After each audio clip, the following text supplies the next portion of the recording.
I'm going to teach you guys something about sports betting. It took me many years to learn. I'm going to give it to you in just a few minutes. Stick around the end of the video if you're interested in hearing what we did this weekend. KJ, Eric, the only two people across all of social media who actually came and left positive comments after we cashed yet another free pick. Guys, the last 3 weeks in football, I've given you a free pick winner every single weekend, including a 3-unit winner. We got another one this week. So KJ, Eric, I appreciate you guys. Both you guys are getting a free month of masterclass. Check your DMs. I've messaged you guys. KJ, you're already set up. Eric, check your DM, buddy. If you want to win money at sports betting, you need to treat your bankroll like your troops, because we are at war with these sports books, guys. It is our job to take as much money off these sports books as we possibly can, and it's their job to beat us up and take our money. So at the end of the day, guys, what most people miss in sports betting, what took me a long time to figure out, is you need to be willing to lose the battle to win the war. Every single great general in history understood this. Every single general understood that the objective was to win the war. And in order to win a war, you have to be willing to lose a battle. Now, the difference between a good general and a poor general is a poor general will continue to try to win an unwinnable battle. A good general will retreat and find a better opportunity to better themselves in winning the war.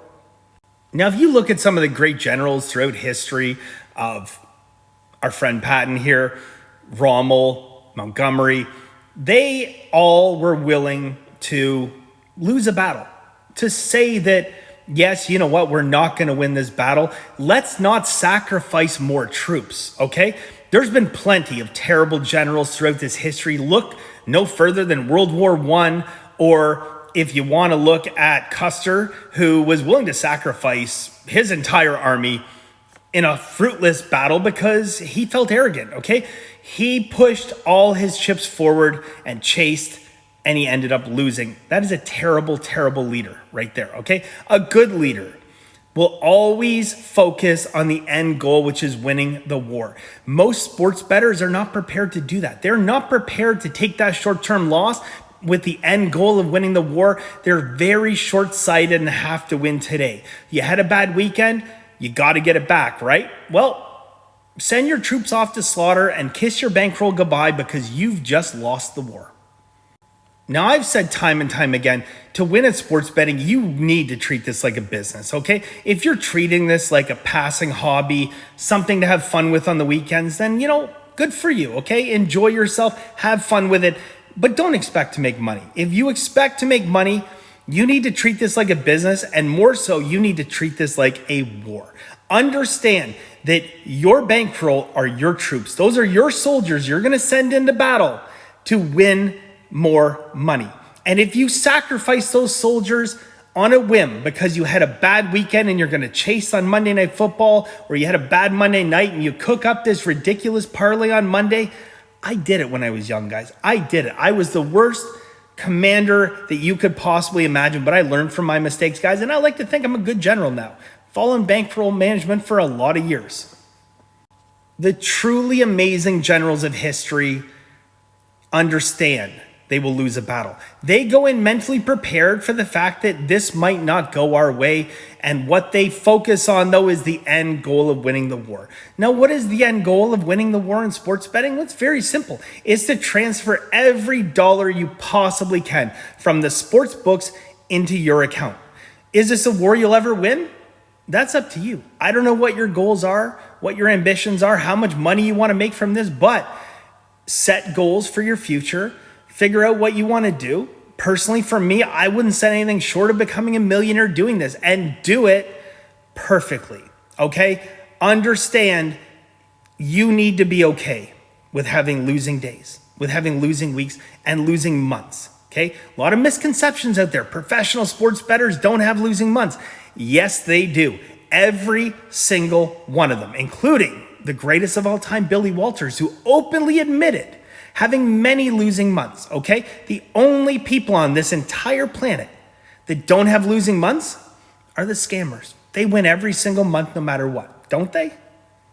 Now I'm going to do a recap of our weekend, guys, but I really hope that this message hits home with people, okay? I hope that you embrace the fact that your bankroll in sports betting is everything, and you don't want to sacrifice it on a whim. You want to get in when you have value and protect your bankroll when you don't. Chasing your losses, trying to get it back with ridiculous parlays is exactly what the sports books want. And if you do it, they own you. You not only lose the battle, you lose the war. So this weekend, guys, we are looking to make it 6 straight winning weekends in a row in Masterclass. And we did not have a great weekend, but it still came down to our Sunday night game. Now, if we cash our Sunday night game, we end up having a very small winning weekend in football. We couldn't get it done. Actually, we just needed the Buffalo Bills on the money line to show a profit, albeit small.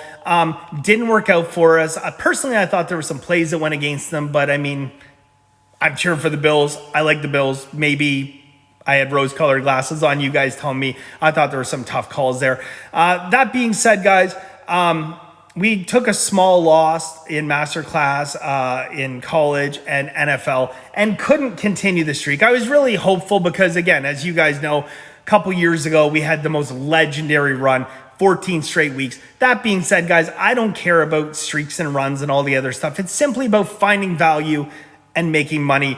We lost some tough plays. We lost some of our bigger plays, which ended up hurting us. Yesterday, guys, in football, like we won more games than we lost, just lost the wrong plays, especially the Bills. But we were right there at the end, guys. We needed a pretty big money line favorite, a 7.5 point favorite to win a football game to go with 6 straight winning weeks, but it didn't happen. So we're right back at it, guys. Already fired out some plays.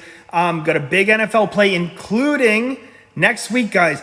Already a 3-unit play in college, guys. I focused on this play right away. As soon as the line came out, I was scratching my head, and we already gave it out, guys. 3 units on this play. There is absolutely no way that this line closes. Once people start keying in on this, that line's going to run, guys. And I urge you, if you are interested in getting in, you want to take advantage of this 3-unit play, guys, benderwins.com. It's $99 a month, gets you my full card every single day.